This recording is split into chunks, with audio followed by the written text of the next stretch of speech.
미국의 한 교회에서 유년부 아이들에게 하나님께 편지 쓰는 그런 시간을 가졌는데, 그 아이들이 쓴 편지가 우리나라에도 알려져 가지고 재미도 주고 감동도 주고 그랬던 일이 있습니다. 거기 보면 이제 몇 가지 재밌는 내용들이 있는데, 하나님, 제 이름은 로버트예요. 남동생이 갖고 싶어요. 엄마는 아빠에게 부탁하라고 하고 아빠는 하나님한테 부탁하래요. 하나님 하실 수 있죠? 하나님 화이팅! 그런 거예요. 또 어떤 아이는, 사랑하는 하나님, 오른쪽 뺨을 맞으면 왼쪽 뺨을 대라는 건 알겠어요. 그런데 하나님, 여동생이 내 눈 찌르면 그때는 어떻게 하지요? 또 어떤 아이는, 하나님, 우리 옆집 사람들은 맨날 소리를 지르며 싸움만 해요. 아주 사이가 좋은 친구끼리만 결혼하게 해주세요. 참 아이들의 순수한 마음을 볼 수 있죠. 또 어떤 애는, 하나님은 천사들에게 일을 전부 시키시나요? 우리 엄마는요, 우리들이 엄마의 천사래요. 그래서 매일 우리한테 심부름을 시켜요. 여러 가지가 있는데 그중에 참 제 마음에 울림이 오랫동안 남았던 한 아이의 편지가 있어요. 하나님이 어디든지 계시다니 마음이 놓여요. 말하고 싶은 것 그뿐이에요. 하나님이 어디든지 계시다니 마음이 놓여요. 말하고 싶은 건 그뿐이에요. 여러분, 이게 얼마나 위대한 신앙입니까? 어린아이의 생각이지만 우리가 본받아야 할, 우리가 평생 목숨 걸고 쫓아야 할 믿음의 핵심입니다. 하나님이 어디든지 계시다니 너무너무 안심이 되고 기쁘고 감사하고 용기가 넘치고 사기가 넘치고, 하나님 난 그뿐이에요. 이거 하나만 있으면요, 무서울 게 없어요. 안 될 게 없습니다. 바라기는 우리 이 아이처럼 이런 순수한 마음으로 언제나 주님만 바라볼 수 있기를 바랍니다. 여러분, 라스푸틴이라고 하는 사람을 혹시 들어보셨나요? 라스푸틴, 러시아 사람인데요. 러시아의 마지막 황제가 니콜라이 2세죠. 이 니콜라이 2세 때에 정치적으로, 경제적으로, 사회적으로, 종교적으로 막강한 권력을 행사했던 사람이 라스푸틴입니다. 근데 이 라스푸틴이라는 사람은 원래 수도사예요. 매일 기도하고 말씀을 묵상하고 하는 일이 그의 전업입니다. 하나님이 특별한 이제 은사들을 주셔가지고 다니면서 예언의 말씀도 선포하고, 어떤 경우에는 병든 사람을 만나면 하나님 신의 은사를 주셔가지고 기도하면 그 병이 낫기도 하고 그래요. 그러니까 러시아 전역에 소문이 나게 되고 많은 러시아 국민들로부터 존경을 받던 수도사였습니다. 근데 그 소문이 그 황실에까지 들어간 거죠. 니콜라이 2세의 부인 황후가 알렉산드라인데, 이 알렉산드라 황후가 그 소문을 듣고 라스푸틴을 초청해요. 그 니콜라이 2세의 아들이 혈루증을 앓고 있었거든요. 그러니까 어느 날 피가 멈추질 않아가지고 막 의사들을 불러서 고쳐보려는데 잘 안 됐어요. 근데 라스푸틴이 와가지고 기도했는데 놀랍게도 그 아들의 병이 고침을 받은 거예요. 그러니까 이 황제나 황후가 더 이 라스푸틴을 의지했겠죠. 근데 참 거기까진 좋았는데 점점 이제 황제의 신뢰를 받게 되니까 서서히 정치 권력을 쥐게 되고, 그걸 가지고 뒤에서 막강한 힘을 행사하게 됩니다. 원래 전업인 기도하는 일, 그리고 말씀을 연구하고 묵상하는 일, 이건 다 뒤로 내팽개치고 이제는 권력의 맛에 취해가지고 정치, 사회적으로, 경제적으로 많은 이권에 개입하게 돼요. 그래서 결국 이 황제의 충신들이 그대로 두고 볼 수가 없어가지고 나중에 암살을 하죠. 44살의 나이에 죽게 됩니다. 이 사람의 이름이 우리 언론에 많이 보도된 게 언제냐면 작년입니다. 작년 국정농단의 사태가 벌어졌을 때 박근혜 대통령이 안타깝게도 한국의 라스푸틴에게 이용당했다, 이런 헤드라인 뉴스가 우리나라 언론, 외신 언론에 계속 떴어요. 바로 최태민 일가가 박정희 대통령 때부터 계속 이어져 가지고 그 딸 최순실까지 옆에서 계속 있으면서 라스푸틴처럼 뒤에서 조종하고 많은 국정을 농단했다는 거죠. 당사자들은 그렇게 얘기합니다. 자기가 참 어려웠을 때 아무도 자기를 돌아봐 주지 않고 인정해 주지 않고 할 때에 내 곁을 지켜줬던 사람이다. 내가 늘 가까이 했다. 얼마든지 저는 그 선한 의도를 믿습니다. 그리고 그럴 수 있죠. 사람이 그렇거든요. 어려울 때 다 도망가는데 끝까지 남아준 친구. 이 친구는 영원히 그 은혜를 잊을 수가 없어요. 그런 거거든요. 근데 문제는 그 초심, 그 처음 순수했던 마음이 계속 이어져 갔으면 좋은데 라스푸틴처럼 채태민 일가처럼 나중에 권력을 쥐게 되니까 그 마음이 변한 거예요. 그 마음이 변해가지고 욕심이 들어오니까 자기 욕심을 채우려다 보니까 원래 꿈, 원래 비전은 온데간데 없고 이게 이상한 범죄의 길에 들어서게 된 것이죠. 여러분 어떻습니까? 여러분이 하나님을 위해서 무언가 선한 일을 하고자 시작했다면 그 마음이 변치 말고 끝까지 가기를 바랍니다. 길게 보면 여러분이 처음 예수님을 만났을 때, 처음 구원받았을 때, 그때 너무 그때 그 황홀감이라는 건 어떻게 말로 표현이 안 되거든요. 저는 처음 학창시절에 성령 세례 받았을 때 그때 그 짜릿함이 지금도 잊혀지지가 않아요. 그때 기도할 때, 찬양할 때, 그 말씀을 들을 때, 그때 그 주님과의 첫사랑의 그 기억이 아직도 아주 선명하게 기억이 납니다. 그때 그 마음 여러분들 다 있을 텐데 변치 않기를 바라고요. 또 하나는 짧게 보면 2018년도 말이죠. 이제 우리가 1월 달이 지나고 오늘 2월 첫 주입니다. 제가 이렇게 목회를 쭉 하다 보면 벌써 이제 20년이 좀 넘었는데요. 우리 대구함교회도 지금 이제 18년째 목회를 하면서 통계를 내보면 매년 다르지 않고 동일한 패턴이 나타납니다. 매년 제가 통계를 내는데 그게 뭐냐면 1월 달부터 이 출석률이라든가 헌금이 증가합니다. 쭉 이렇게 상승해요. 주일 성수 못하고 예배 잘 빠지던 분들도 연초에는 예배 좀 잘 참석하고 늦게 오던 분들도 일찍 오고 설교 시간에 졸던 분들도 안 졸고 그런 게 나타나요. 그리고 11조 생활 안 하던 분들도 1월, 2월 달에 오면 그 명단이 딱 나와요. 이름이 쫙 나오고 이분이 이제 11조 생활 올해부터 하나 보다. 근데 이게 쭉 올라가다가 한 6월, 7월 되면 꺾여요. 한번 딱 꺾기 시작하면서 8월, 9월 넘어가면서 이게 쫙 내려갑니다. 그리고 이게 한 11월쯤 돼야 다시 이게 올라오기 시작해요. 이게 희한하게요. 이게 거의 매년 똑같습니다. 이 패턴이. 그러니까 연초에는 좀 잘해보고 싶은 마음이 있지. 그래 내가 올해부터는 좀 기도도 열심히 하고 봉사생활도 좀 열심히 하고 말이지 말씀을 좀 열심히 읽고 헌금생활도 좀 열심히 하고 막 그랬는데 이게 자꾸 이런저런 해방꾼들 때문에 무너져 내려요. 여러분 그러지 마시고 어떤 일이 올지라도 넘어지지 말고 끝까지 잘할 수 있기를 간절히 바랍니다. 그게 중요해요. 끝까지. 그랬던 인물을 하나 여러분 소개해 드리려고 하는데 갈렙이라고 하는 사람입니다. 갈렙. 모세가 이제 가나안을 목전에 두고 무작정 거기를 들어갈 수가 없으니까 저 땅의 지금 세부적인 내용이 어떤가를 알고 싶어가지고 가데스 바네아라고 하는 곳에서 각 지파별로 한 명의 대표씩을 뽑아가지고 총 12명을 정탐꾼으로 보내지요. 그들이 거기 가서 쫙 둘러본 다음에 돌아와가지고 보고를 합니다. 10명의 정탐꾼이 이런 보고를 하지요. 그 성은 정말 크고 높고 견고하다. 그리고 그 안에 사는 사람들을 보니까 이 아낙 자손들 어마어마하다. 실제 기록에 의하면 이 아낙 자손들은 키가 기본 2m가 넘어요. 어떤 경우 3m 가까이 되는 경우도 있다고 기록이 나온단 말이에요. 그 아낙 자손의 대표가 누굽니까? 골리앗 장군이에요. 골리앗 장군.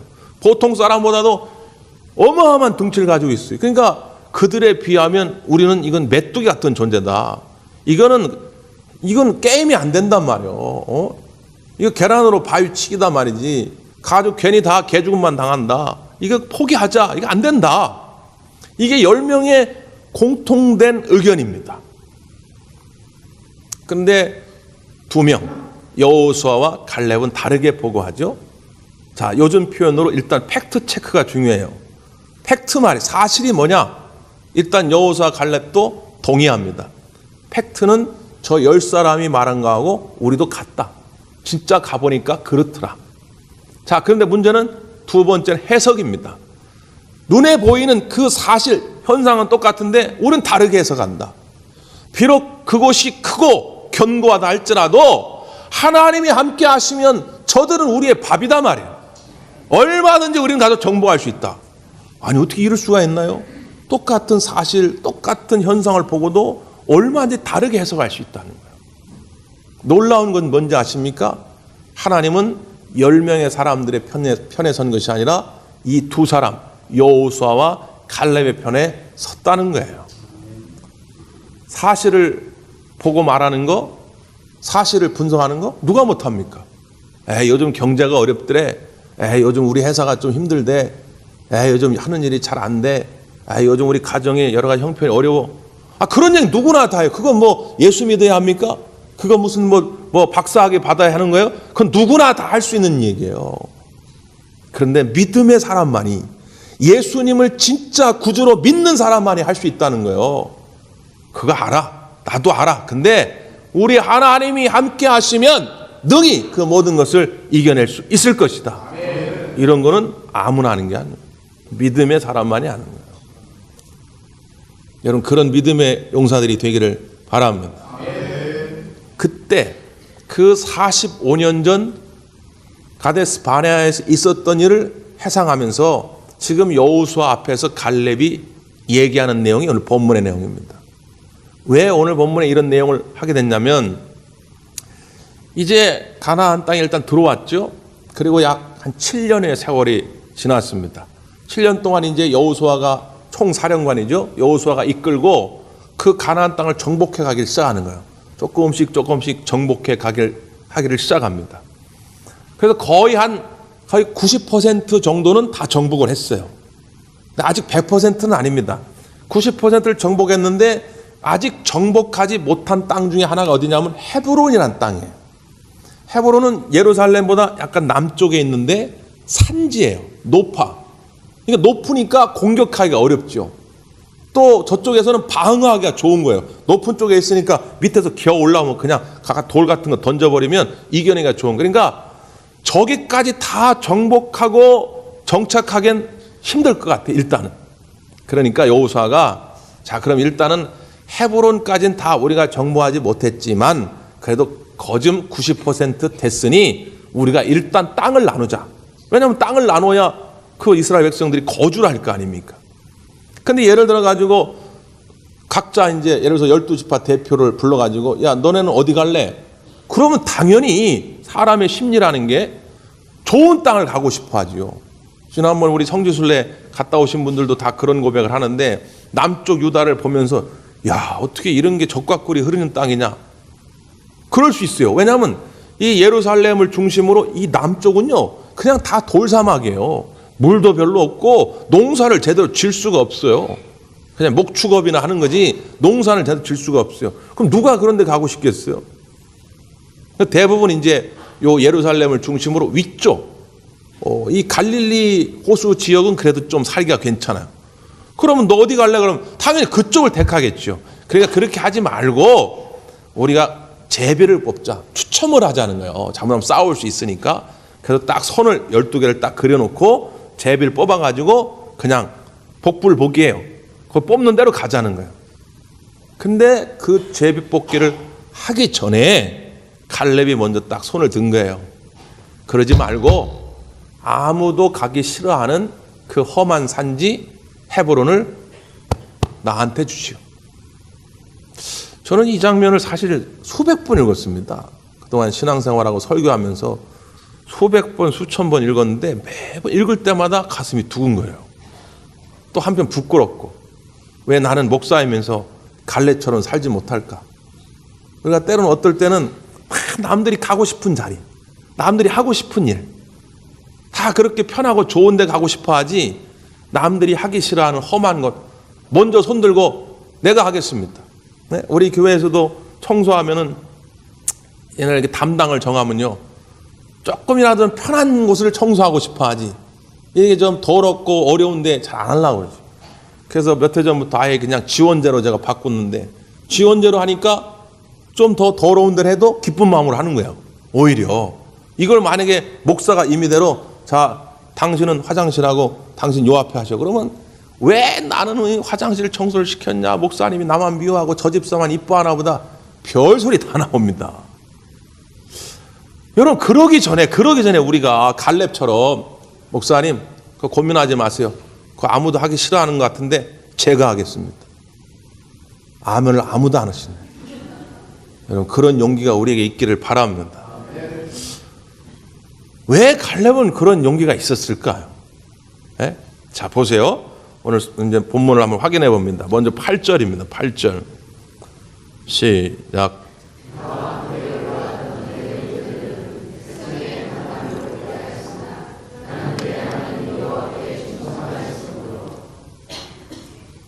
내 형제들은, 여기 내 형제들은 바로 10명의 정탐꾼을 말하죠. 그들은 백성의 간담을 높게 했다는 거예요. 그 가나안 땅을 그렇게 부정적으로 보고하면서 백성들에게 아주 불평과 원망을 일으켰는데 나는 하나님 여호와께 충성하였다. 이건 자기 입으로만 하는 얘기가 아니에요. 9절 계속 읽어봅니다. 시작.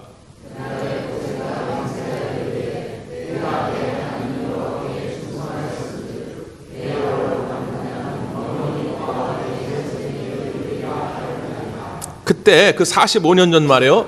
그 가데스 바네에서 갈렙이 보고할 때 모세가 말한 거예요. 모세가 갈렙을 보면서 너는 내 하나님 여호와께 충성하였다. 우리가 옛날에 가지고 있던 개역 한글판에는 너는 여호와를 온전히 쫓았다 이런 표현을 써요. 근데 우리 이제 개역 개정판에는 이렇게 번역을 바꿔놨는데, 자 옛날 표현대로 14절은 이렇게 합니다. 14절 시작.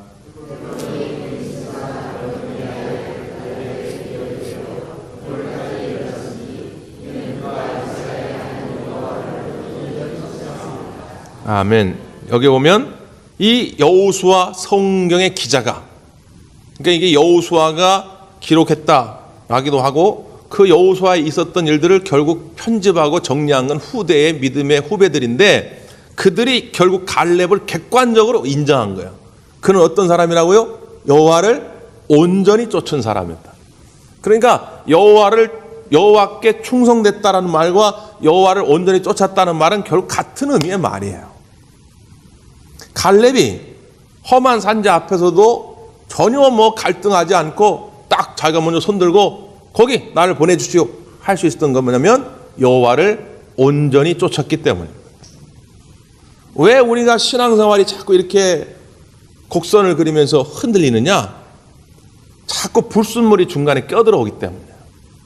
하나님을 온전히 쫓아야 하는데 마귀는 와서 자꾸 분주하게 만듭니다. 그리고 자꾸 비교하게 만듭니다. 자꾸 회의감이 들게 만들죠. 에이 기도해도 별거 아니네.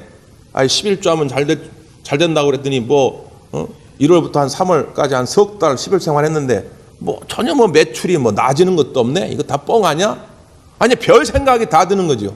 광야 생활에 자꾸 애굽을 쳐다보면서 원망하고 불평했던 이스라엘 백성들처럼 자꾸 그런 회의감이 들어요. 그 넘어지는 겁니다. 그걸 누가 좋아해요? 마귀가 좋아하는 거죠. 우리의 시선을 하나님께만 향해야 됩니다. 우리 지방 감사님이 모일 때마다 그런 말씀을 해요. 자기네는 기도할 때 다 두 손을 모으고 기도한대. 마치 아동부 예배 드릴 때처럼 아동부 선생님들이 어린이 여러분 우리 기도할 때 기도손 그러자 두 손 모으고 기도하겠습니다.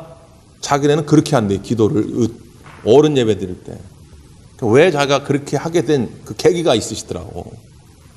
어느 날 기도를 하는데 보니까 어떤 사람은 기도 시간에 막 콧구멍을 쑤시고 어떤 사람 막 사타구니 긁고 앉았고 어떤 사람 이걸 정리하고 어떤 사람 그때 이 주보를 가지고 공부하는 사람, 아니 왜 기도 시간 왜 주보를 가지고 공부를 해? 주보 연구하는 사람들이 별 사람이 다 있더라고요. 그래가지고 일단 두 손을 모아라. 두 손을 딱 모으니까 꼼짝 못 하더라는 거예요. 기도 시간 절대 이 손을 띄지 마라. 에? 이게 뭔 얘기입니까? 여러분, 물론 기도는 이렇게 하고 기도를 해도 되고, 뭐 이렇게 해도 되고, 밑에다 놓고 해도 되고, 그 형식은 그게 그렇게 중요한 건 아니에요. 근데 왜 두 손을 모읍니까? 하나님께 집중하라는 거예요. 제발 기도 시간에 이 두 손 가지고 이거저거 하지 마십시오. 어떤 사람은 기도 시간 이거 가지고 핸드폰 하는 사람도 있어요. 그게 이게 집중이 되냐 그 말이에요. 딱 두 손을 모으고 기도 시간 하나님께 집중해야 하나님이 주시는 음성도 들을 수가 있고 하나님이 주시는 감동도 느낄 수가 있는 거죠. 하나님의 임재와 살아계심을 경험할 수 있다 그 말이에요. 하나님을 온전히 쫓았다 그 말이에요. 그 말은 다른 여러 가지 불순물이 끼어들 때에도 딱 눈 감고 야 쓸데없는 소리 하지 마. 나는 그래도 난 하나님만 믿을 거야. 나는 결국 하나님만 의지할 거야. 그렇게 나가면 결국 그 산지인 헤브론도 정복될 줄 믿습니다. 아무리 견고한 여리고성도 무너지는 거예요. 하나님만 바라볼 땐 말이죠. 특별히 오늘 본문의 이제 핵심 구절은 12절입니다. 12절 갈렙이 여호수아 앞에서 이야기하는 내용이죠. 크게 읽습니다. 12절 시작.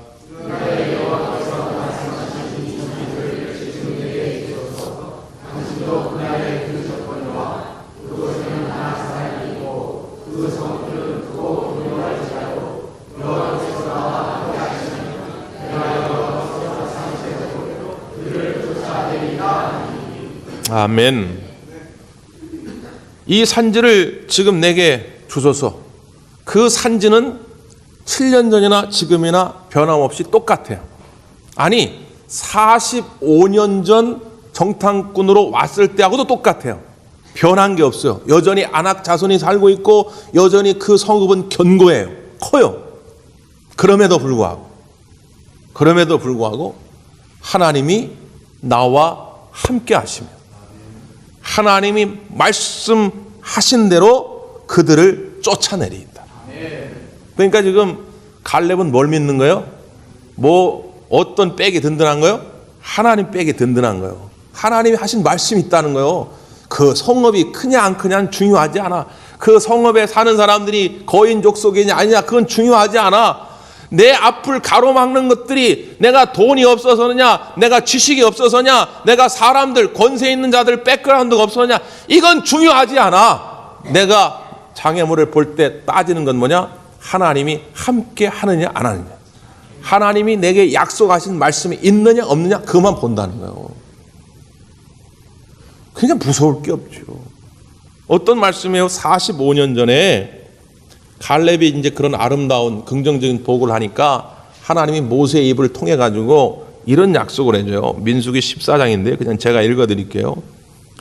먼저는 이제 부정적인 보고를 했던 10명의 정탐꾼에 대해서는 이렇게 말씀합니다.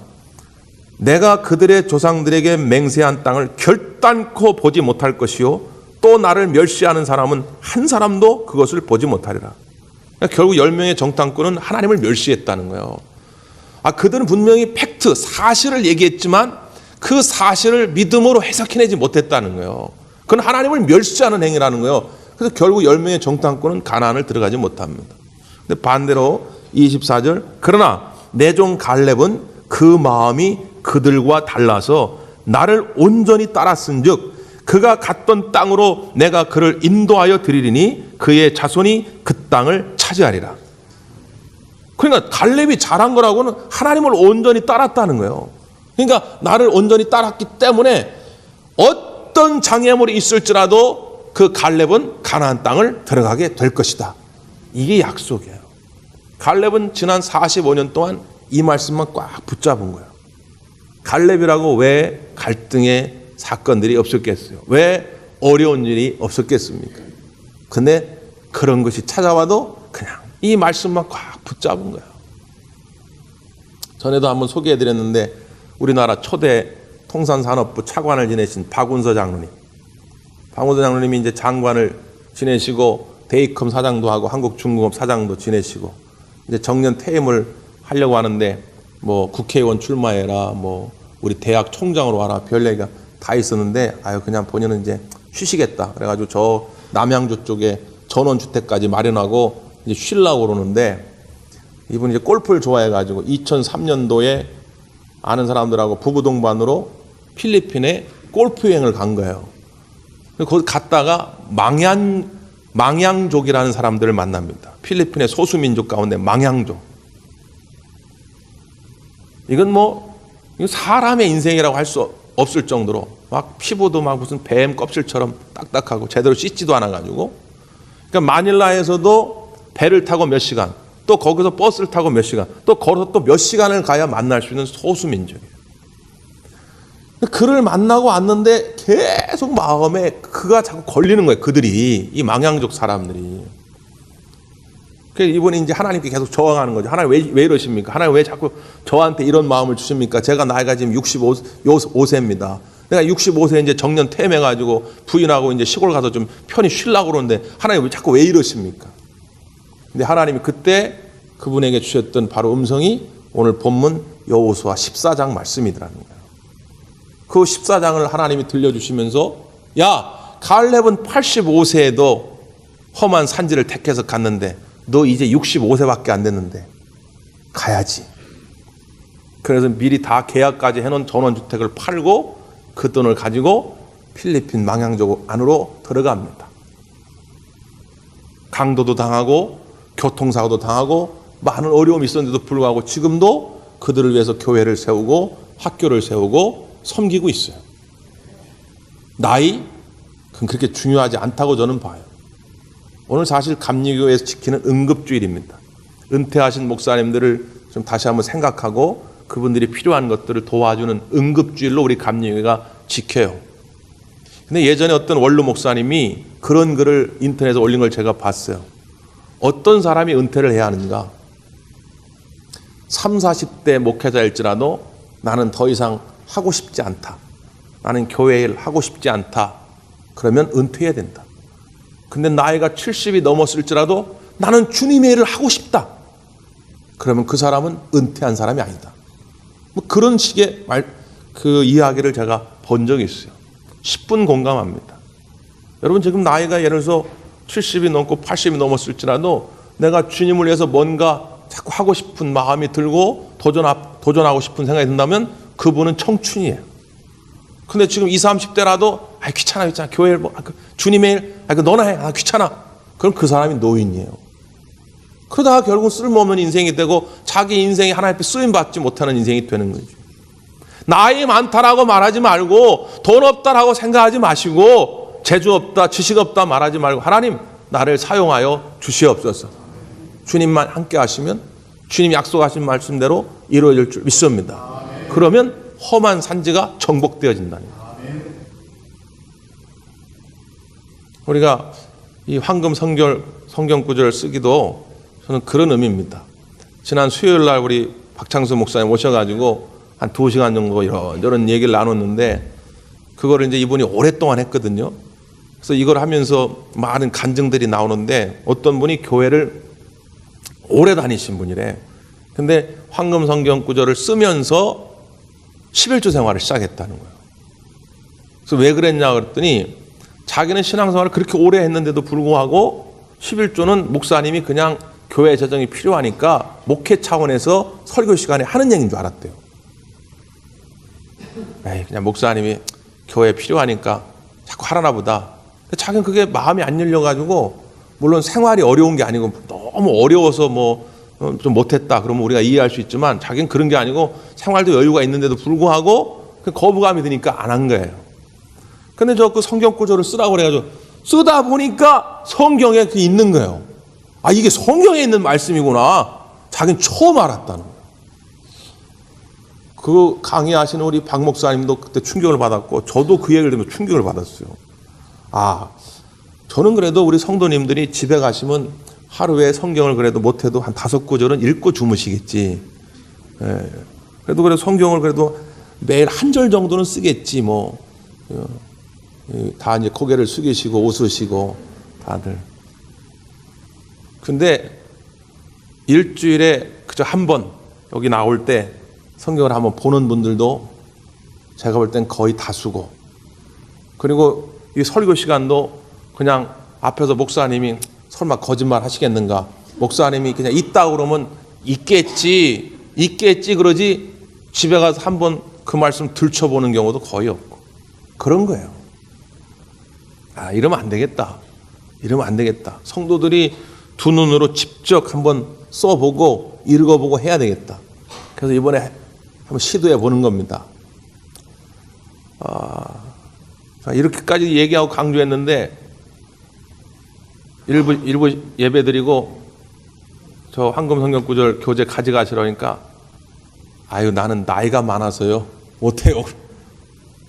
아니 나이는 큰 상관이 없다고 10번은 넘게 얘기를 했는데 한번 해보자고 그렇게 말씀을 드렸는데 아유 나는 이제 나이 들어가지고.